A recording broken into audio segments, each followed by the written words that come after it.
video, I'm fishing 600 feet deep with a camera attached to my line, and what we caught on film absolutely broke my heart. So without further ado, let's get right into this video. We start our morning heading out of beautiful Hillsboro Inlet. Once we make it out of the inlet, we had a 6-mile run south towards our fishing spot in Fort Lauderdale. Once we got to the spot, it was time to start setting up our rig. The first thing we have to do when we are setting up our rig is attach the underwater camera. It's the most important thing. Once we attach this underwater camera, we then add 2 bright blue lights, because when you're fishing this deep, it's pitch black down there. And after we add the lights in the camera, we then add the deep drop rig, which is 4 hooks. Now it's time to add on our bait. And today we are fishing with squid. It is the best bait for deep dropping. So all I do is chop this squid into 3 small pieces, and then we attach it onto our hooks. And there is no fancy way to rig this squid. You just want to get it on the hook and keep it nice and tight.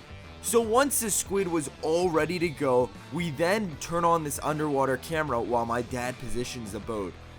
Once the underwater camera was ready to go, we position the boat on this spot, and then all I'm gonna do is seal up the lid for this underwater camera, and you want to make sure this is really tight, because if any water gets into this camera, it's garbage. So once it was all set, we took our rig and we tossed it in the water.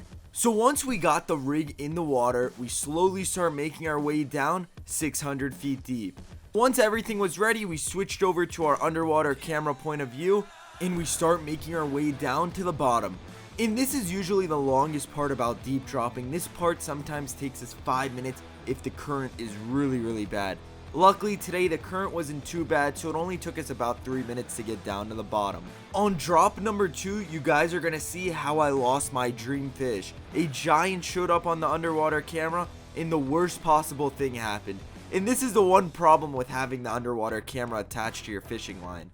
Everything that goes wrong you see on your camera, and sometimes it could be the most aggravating thing. We have just hit bottom now, and it takes usually a couple of seconds before the first fish shows up. So if you guys look over to your left, look at the bottom. There is a nice sized tilefish, and it looks like at first he hit that bottom squid, but somehow the hook was not in his mouth. He was just chewing on our squid. And this is why it's so important to use squid, because it's such a hardy bait that even if these fish pick at it for a good 5 minutes, the squid will stay on your hooks. So at this point, this fish was still sitting on our squid, and let me know in the comments down below where you guys would want to see us drop this underwater camera next.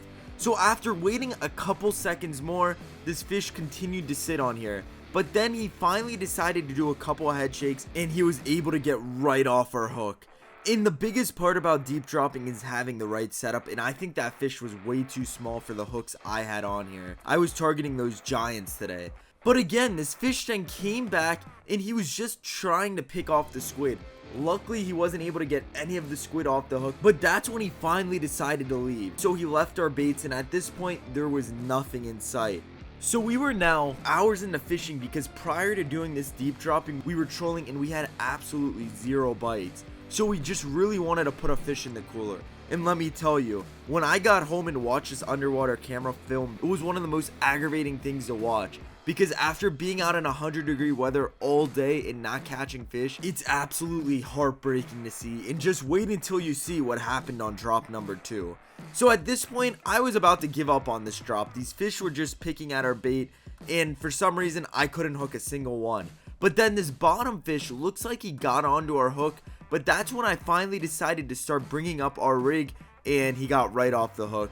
And that's when I knew it was time to call it on this drop. So I started bringing back up the rig, and let me know in the comments down below. We usually get a ton of hate for using electric reels. Do you guys think it's cheating when you're using an electric reel this deep? So after getting the rig back to the boat, I reset it, and then it was time to make drop number 2. And this is where I lost my dream fish. We now start making our way back down for drop number 2.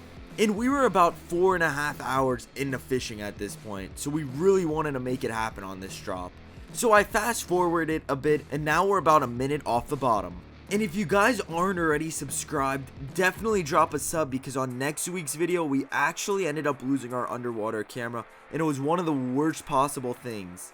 So we now are about 30 seconds off the bottom, and this is why it's so important to add those lights to your rig, because it is pitch black down here. We have now just hit the bottom, and it took us a couple of minutes on this drop before the first fish showed up.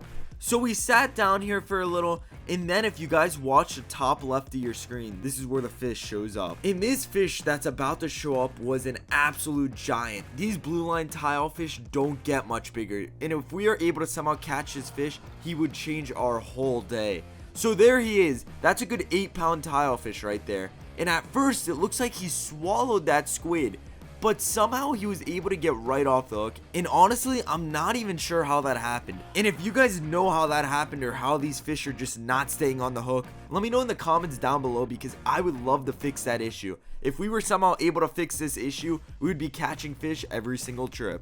At this point, I feel like this fish was trolling me. He knew the camera was on, because he kept hitting the lights, but he never overcommitted to the squid. So we sat down here for another 5 minutes waiting for this fish to finally hit the squid, and it looks like he's just searching our rig out. But then another fish showed up, and that was another nice sized blue line tilefish on the bottom right of your screen. But then the giant came back around and he hit the light again. So at this point, I was getting fed up with this, but this fish then decided to hit that bottom squid, and it looks like we finally had him, but sadly that wasn't the case. So I sat down here a little longer, and then we finally were able to hook into this blue line tilefish. I brought it up a little, and he came right off the hook. I feel like I'm being trolled, but this fish then chased it up, and he ended up swallowing the hook. So I now started bringing this fish up, and let me tell you, he was going absolutely crazy. I thought we were gonna lose him. We were about 2 minutes into bringing this fish up. I really thought this was going to be the one to change our day. But that's when this happened. So we now had this fish about 400 feet under the boat. And this is where he somehow did some crazy head shake that got him right off our hook. So if you guys watch right there, just look what he was able to do. He was able to wiggle his way right off our hook. And that's how we ended our 5-hour fishing trip. The fish that we thought would change our day got right off the hook under the boat. But we hope you guys enjoyed this fishing video, and we will see you in the next Barjack's Family Fishing video.